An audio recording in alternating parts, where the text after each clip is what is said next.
Good morning guys! It's our 4th day in Europe and we are now here in Brussels, Belgium! Pakita ko sa inyo yung view ng room namin. Ito oh. Ang ganda diba? 6 in the morning. Yan. Ang kagabi, sobrang ingay at sobrang ano dyan? Magulo. Sobrang ingay, lively, kasi maraming tao. Pero ngayong umaga, tahimik na tahimik. Kwarto namin, sorry for the kalat, guys. Lalabas kami, bibili lang kami ng coffee and water. Kasi maaga pa naman. And then, pupunta kami now sa Bruges. Pupunta kami doon kasi yun daw yung maganda dito sa Belgium. Parang medieval style, para raw siyang fairy tale kasi lumang-luma pa raw yung style ng mga buildings.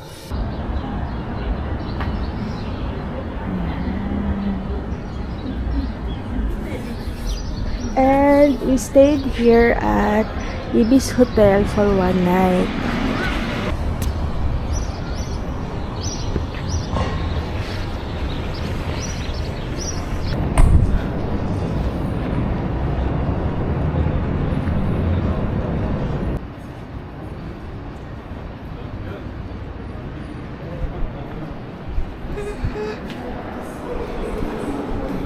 Dito kami sa Brussels Central.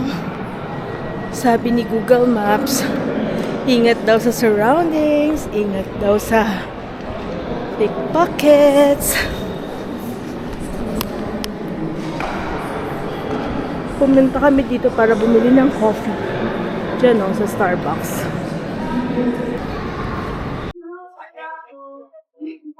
Bumili ako guys na magulit. Mas mahal dito kaysa sa Amsterdam. Ito yung binili ko. 22 euros siya, pero wala siyang free coffee. Yung sa Amsterdam meron.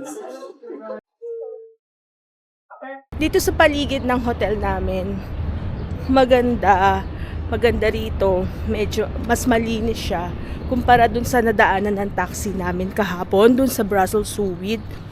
Marami kasing mga vandalism siya dumi-dumi. Ewan ko mamaya, tingnan natin. Baka dahil gabi na lang din. Pero ngayon umaga, mga 7 a.m., ang ganda dito sa paligid ng hotel. Ayan o, magaganda rin yung mga buildings nila. Pakita ko pala sa inyo guys. Yan.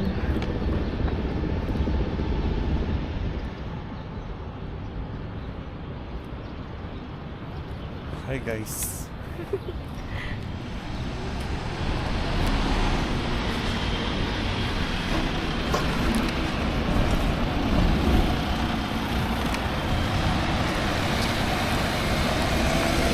Papatawid ka ng tawid.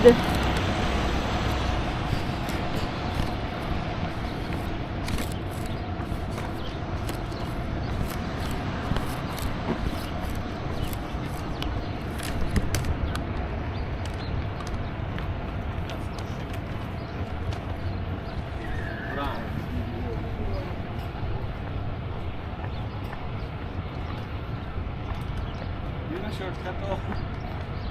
Ha? Dito. Ito pala shortcut. Yan. Ayun yata yung church nila na maganda. Linutan natin natin yun. Tapos ito yung hotel namin. Shortcut. Ayan. Shortcut. Galing kami dun sa train station. May shortcut pala dito eh. So, pwede tayo lumiko dito mamaya. Kasi nakasulat kasi nalagyan kanina dyan is closed. X kasi. Baka Nabubuksan lang din pala. Nakasarado kasi yung gate kanina. Kaya akala natin walang daan. Binubuksan lang oh. Dito kami sa Ibis. Yan ang Ibis. Ang gaganda ng mga buildings. May mga bricks. Mga gawa siya sa bricks. Dito. Ito yan. Tapos yung sahig. Mas brick yung sahig dito. Mas mahirap pagulungin yung maleta namin.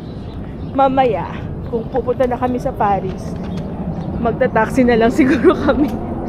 Papunta ng station. Malapit lang naman. siguro ang binayaran namin sa taxi kasi van ang kinuha namin is 1,000 pesos kagabi.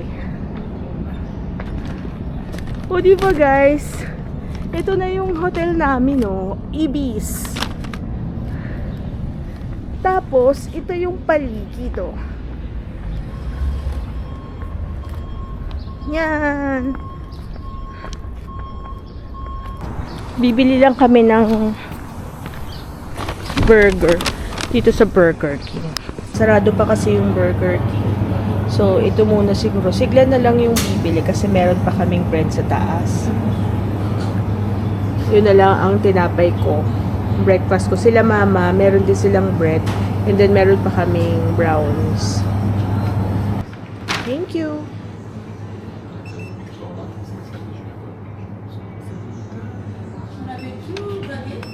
Laging wag daw foreign currency ang gagamitin. Ay, ginawa mo ng PHP. Sige, okay mo na. Pero next time, laging wag mo i-convert sa ano. Gamitin mo yung currency nila. No? Next time. Mas mahal kasi kapag kumusta naman ang lasa? Parang Indian eh. Okay lang naman ang lasa ng Indian pero hindi siya masarap talaga for me. Super lamig. Tsaka hindi siya mainit. Hindi naman nila in-offer kung papainit. Hindi ko alam kung normal sa kanila na malamig. Maharap. Sayang. No? 10.9 euros pa naman yan. Ay, 10.9, di ba? Basta 738. Mahal? Boom, India. Ay. Kapag parang hindi lutong-luto yung kanin niya.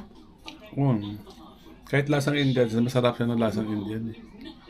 Kaso, ano, Yung rice niya parang hindi lutong-luto. lamig lang siya niluto. Hindi ko alam. Mamasa-masa kasi parang, ewan ko, hindi ko talaga feel yung texture. Yeah. Ito na lang ako. Brownie. Ito yung pa-freebie ni walk-in sa amin. Coffee. Dahan-dahan na lang. Shortcut. We're going to Bruges. And we're riding a train going there. Anong ganyan dito sa shortcut namin. I don't know what it is. Ano, church. If ever may time pa tayo mamaya. Yun yung kagabi. Yung pinuntahan natin. Ah, oo. Grand Place. Landmark dito. Oo, yan ang landmark. Kaya, Saka yung batang umihi kayo na binili ko souvenir. kaya, yun yung, kahit yun lang sabi ko, ang pupuntahan ko dito sa Brussels. Actually, meron pang Atomium, kaya lang sasakay ka pa. Wag na. Yung bilog-bilog na ano. Oo, yun. Hindi naman malayo, kaya lang wala na tayong time. Train ba tayo, bus? Train. Sa kanila lang merong bus na dito. O mama, sumingit ka na. Para hindi ka kasali? Kaso hindi na nabasa yung Brussels Central. Nasaan yung Brussels Central? Ayun, sa taas. Tatakpan ng ulo mo? Hindi. 1, 2, 3. 1, 2, 3.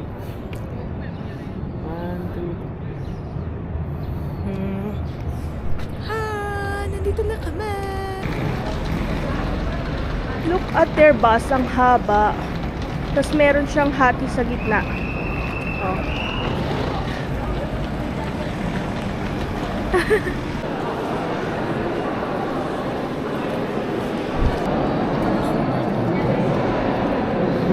Bro. Bro. Next. Oo. Second class. Number. 4. Sureness. Yes. Okay, pay. Ako na. Ito na. Ito na.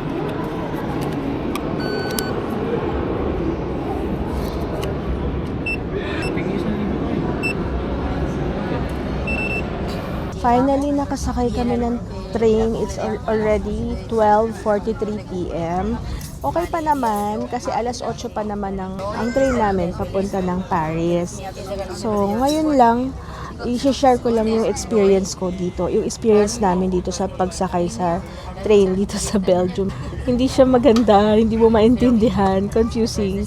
Pero ewan ko dun sa iba na naka-experience, di ko alam. Pero sa experience namin, mahirap. Tulad nung kagabi, sasakay lang dapat kami from the Brussels Sewage Station. One train station, one stop lang siya papunta sa Brussels Central. Pero grabe, sobrang hirap hanapin kung saan ka sasakay. Kasi wala nang mapagtanuhan. Siguro kagabi mga 9:30 PM. Tapos ngayon naman, nandito kami sa Brussels Central. And expect ko na madali na lang sana. Kaso yung hindi siya madaling nakasulat sa screen. Yung nakalagay kung ano yung sasakyan mo. Nakalagay, meron. Pero hindi siya nagtutugma sa dumadaan na bus. Tapos yung platform, papalit-palit. Minsan platform 1, minsan platform 2. Ganon yung experience namin. Pero anyway, nakasakay na kami ngayon. Darating kami doon 12:50 PM. So, hopefully, siguro meron kaming 3 to 4 hours pa to stay there. Sana enough na yon. And sana mag-enjoy din kasi marami akong napapanood at naririnig na maganda sa Brooks. Okay, see you there. We're here in Brooks, but now, naghahanap kami ng restaurant. Hotel yan eh. Ito yung restaurant eh. Here.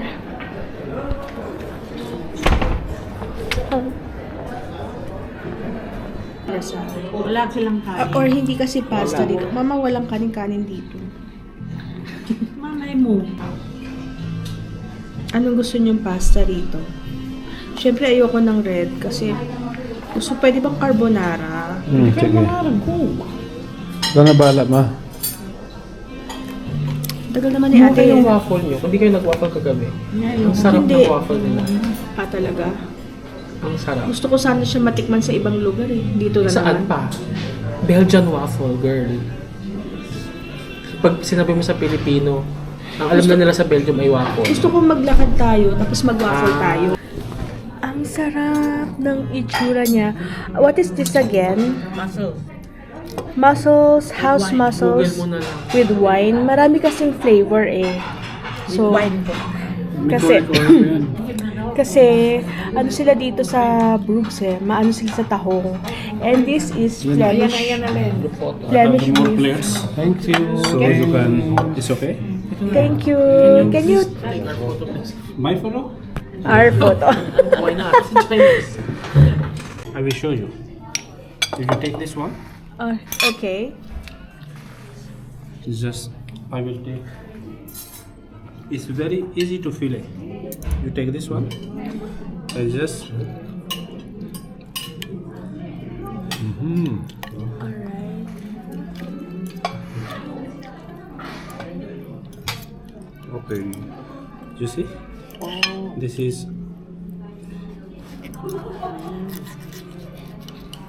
Pati siya. Ano ang pangalan? It's like this.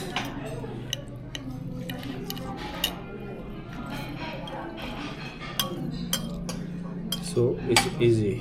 Very good. It's good. So you turn. Oh, your turn to fillet. Yes, just to fillet. It's very easy.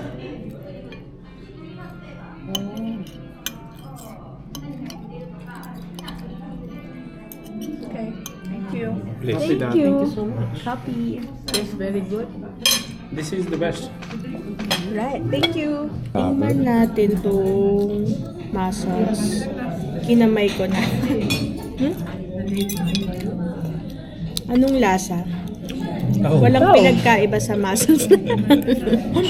Pero maharap siya. Nabibiting kayo no kasi walang kanin. Oo nga eh. Ito naman sabi ano yung cooked with beer? Yan. Ito pakita ko. Not beer, wine. Hindi, may sinabi siya cooked with beer. Ito. Ito masarap. Cooked with May beer. lasa siya. Lasa siya. Hindi siya muscles lang. Meron sinabi kanya cooked with beer. Sarap. Masarap siya, kanin lang na ang kulang. Alam mo, ito kasi yung kinakain dito sa Brooks, yung tahong. Actually, kahit sa Belgium try natin yung pasta. Order lang kami ng pasta for the carbs kasi walang kanin. Pero syempre sa Italy to Ayan yung carbs. Ito. It's enough na for us. Yeah, sarap. Sarap din.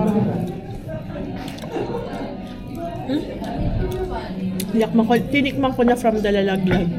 Kasi konti-konti lang talaga. Tinuruan niya pa tayo kung paano magtanggal, mag-debone. Kung alam niya lang, nasanay tayo mag-debone ng fish. Kaya sinabi ba naman interesan tayo? Yung mga Ito, puti sanay sa Pili. domoso fish. Cooked with, what?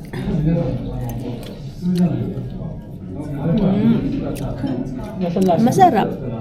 Pero alam mo yung lasa ng ano nila, yung malinamnam lang. Hindi siya yung maalat. Kasi sa atin sa Pilipinas, maalat. Nadaan sa tinda kasi sa atin. Oo.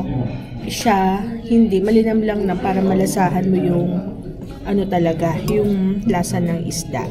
Actually guys, nahirapan na ako mag-vlog kasi hindi ko na mapicturan mabuti kasi pagdating ng pagkain, kinuha-kuha na nila kagad.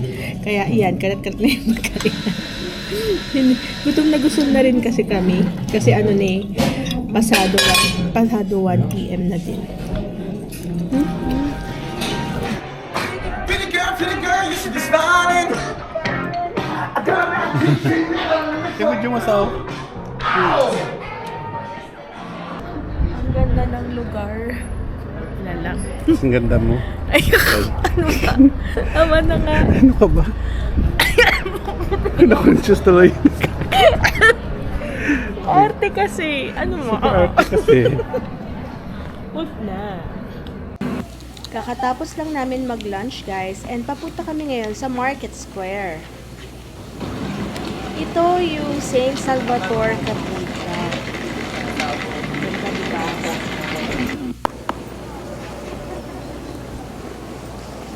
Mga half kilometer lang papunta ng Market Square.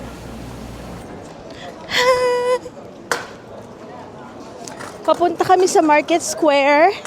And then pagkatapos noon, punta namin yung Belfry Tower. Belfry or Belfry?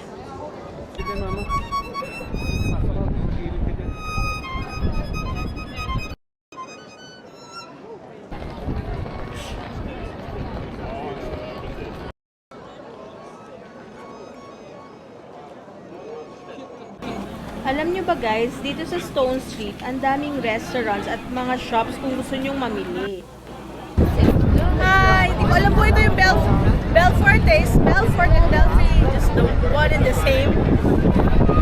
Ang ganda, oh.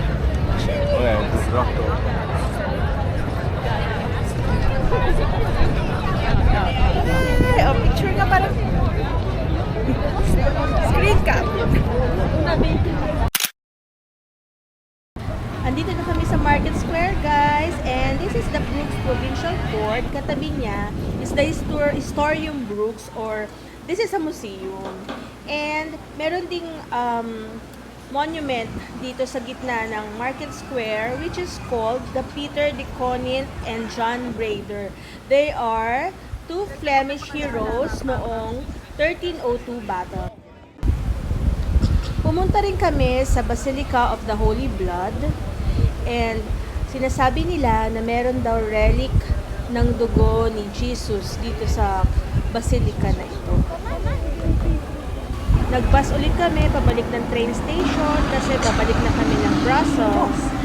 Marami pa sana pwedeng puntahan dito sa Brooks guys, kaso late na and pupunta pa kami tonight sa Paris. Pabalik na kami sa Brussels.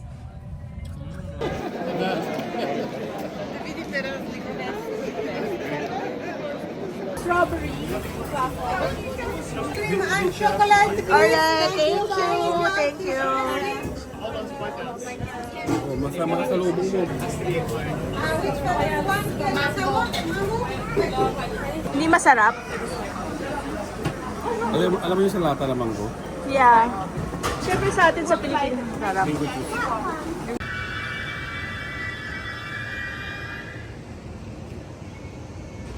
Brussels.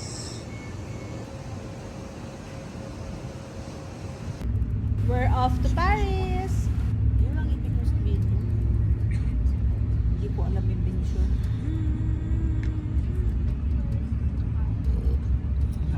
Around 10 p.m. nakarating na kami sa Paris pero umuulan. So nag-grab na lang kami papunta sa aming hotel.